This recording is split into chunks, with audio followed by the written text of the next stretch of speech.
2차 세계대전이 발발하고 독일이 폴란드와 프랑스에 이어 영국을 공격하기 시작하자 이탈리아의 무솔리니는 이 기회를 이용해 자신들의 영토를 확장할 계획을 세웁니다. 당시 북아프리카의 리비아를 식민지로 삼고 있던 이탈리아는 영국의 영향력 하에 있던 이집트를 침공하여 수에즈 운하를 확보하기로 하는데, 독일군이 영국 본토를 공격하고 있었기 때문에 이집트에 주둔하고 있던 영국군은 큰 저항 없이 무너져 내릴 것이라 예상했던 것입니다. 이탈리아는 무려 25만 명의 병력을 투입했기 때문에 이 전쟁에 대한 승리를 확신하고 있었지만 상황은 그들의 예상과 다르게 전개됩니다. 영국군은 초반에 군대를 후방으로 물리면서 후퇴하는 척하였으나 곧 전력을 확충하여 대규모 반격을 실시합니다. 컴퍼스 작전이라 불린 이 반격으로 이탈리아군은 13만 명이 포로가 되었으며 대부분의 장비를 영국군에게 노획당했습니다. 그리고 자신들의 식민지인 리비아 영토도 상당수 빼앗겨 이제는 리비아의 수도인 트리폴리까지 위태롭게 되었습니다. 독일의 히틀러는 이탈리아가 멋대로 군대를 움직여 위태로운 상황에 처하게 된 것에 대해 별로 신경 쓰고 싶지 않았습니다. 하지만 리비아가 영국군에게 넘어가면 지중해의 제해권을 연합군이 가지게 되기 때문에 독일은 이를 그냥 지켜볼 수 없었습니다. 독일 입장에서 지중해가 연합군에게 넘어가면 이탈리아와 남부 프랑스, 그 밖에 지중해와 접하고 있는 많은 나라들이 위협받을 수 있기 때문입니다. 해군력이 약했던 독일은 대신 북아프리카에 강력한 전차군단을 투입하여 영국 해군의 주요 항구인 이집트의 알렉산드리아를 위협하기로 합니다. 그리고 이 전차군단을 이끌 지휘관을 에르빈 롬멜로 정하게 됩니다. 1941년 2월 독일에서 휴가를 보내고 있던 롬멜은 갑자기 휴가를 취소하고 즉시 총통 본영으로 들어오라는 연락을 받게 됩니다. 그에게는 한 개의 경기갑 사단과 한 개의 기갑 사단이 주어졌으며 이들을 지휘하여 리비아의 이탈리아군을 구하라는 명령을 받습니다. 롬멜은 형식적으로 이탈리아의 총사령관 가리볼디 장군의 명령을 받게 되어 있었지만 그는 처음부터 무능한 이탈리아군의 지휘를 받을 생각이 없었습니다.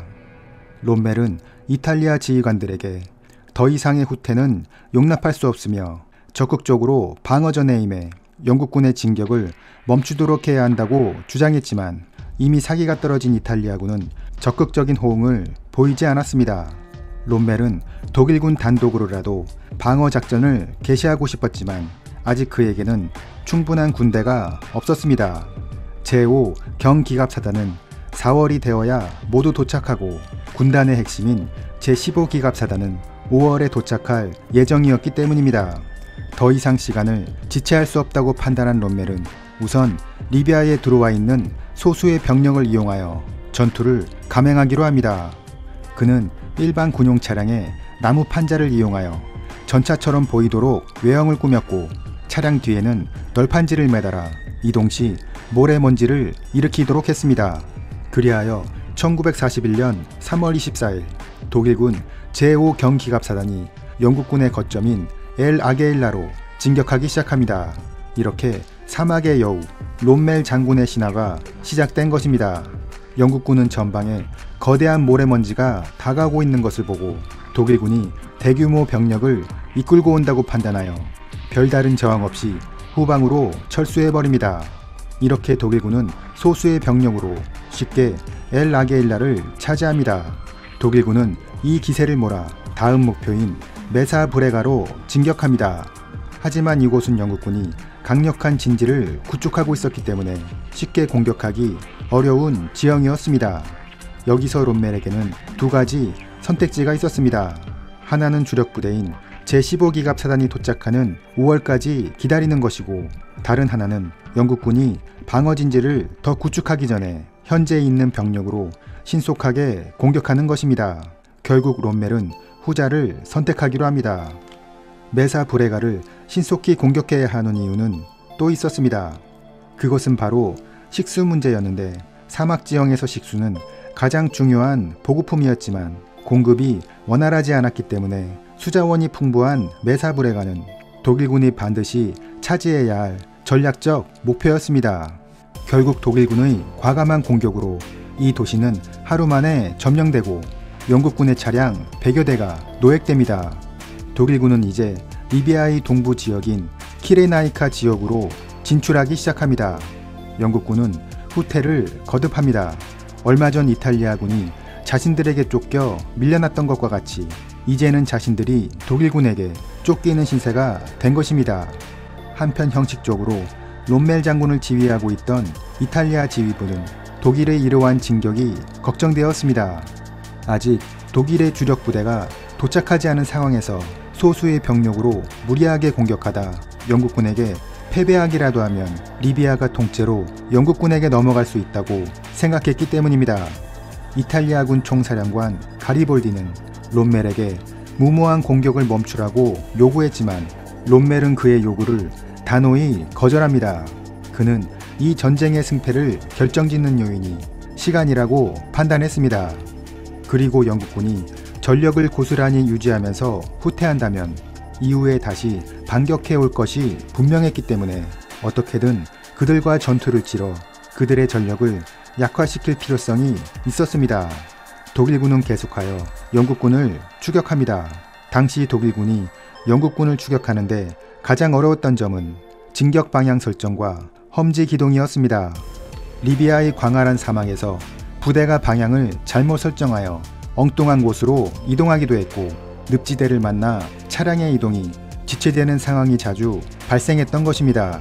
마음이 다급해진 롬멜은 연락기를 이용하여 직접 길을 잃은 자신의 부대를 찾아다니기 바빴고 어렵게 그들을 찾으면 올바른 길로 인도하면서 부대의 진격을 독려했습니다. 그러한 과정에서 롬멜의 연락기는 적의 대공 사격에 피탄되기도 했고 롬멜 자신도 사막에서 길을 잃어 헤매기도 합니다. 동쪽으로 진격하던 독일군은 해안도시 데르나를 공격합니다. 그곳에서 영국군 800명이 포로가 되었으며 무엇보다 가장 큰 성과는 영국군 장군 2명을 생포했다는 것입니다. 당시 영국군 총사령관 님 장군은 지휘권을 오코너 장군에게 인계하고 있었는데 독일군의 오토바이 부대가 그들의 퇴로를 차단하여 모두 독일군의 포로가 되었던 것입니다. 이렇게 하여 독일군은 키레나이카 지역을 영국군으로부터 재탈환하였으며 마지막으로 항구 도시 투브루크만 탈환하면 원래의 이탈리아 영토를 다시 확보할 수 있었습니다. 키레나이카 전투는 롬멜이 제대로 전력이 갖춰지지 않은 한 개의 경기갑 사단과 전투력이 약한 몇 개의 이탈리아 사단을 이끌고 영국군을 몰아내어 리비아의 거대한 동쪽 영토를 재탈환한 전투였습니다. 롬멜은 키레나이카 전투에 대해 다음과 같이 평가했습니다. 이번 공세는 사전에 계획이 없었던 즉흥적인 작전이었다. 일반적인 지휘관들은 연료 보급이나 차량의 수리 등을 이유로 중요한 시간을 낭비하는 경향이 있는데 이렇게 되면 적과의 전투에서 주도권을 잡을 수 없다. 지휘관의 적극성과 강인한 의지가 전투를 승리로 이끌 수 있으며 이는 이론만 중시하는 학구적인 군인은 이해할 수 없는 것이다. 기존에 관례화된 일반적인 기준은 사람이 능력을 발휘할 수 있는 수준에 못 미치는 경우가 많다. 따라서 나는 나 자신만의 기준을 정했으며 부하들이 최대의 능력을 발휘할 수 있도록 이끌었다. 우리의 승리는 속도로 얻어진 것이다. 이제 영국군은 이집트 국경과 가까운 투브루크에 모든 병력을 집중합니다. 영국군 입장에서 투브루크가 무너지면 이집트의 알렉산드리아와 카이로가 위태로운 상황에 처할 수 있기 때문입니다. 그리고 롬멜의 전차 군단은 영국군이 지키고 있는 투브루크로 진격하기 시작합니다. 이상으로 키레나이카 전투였습니다.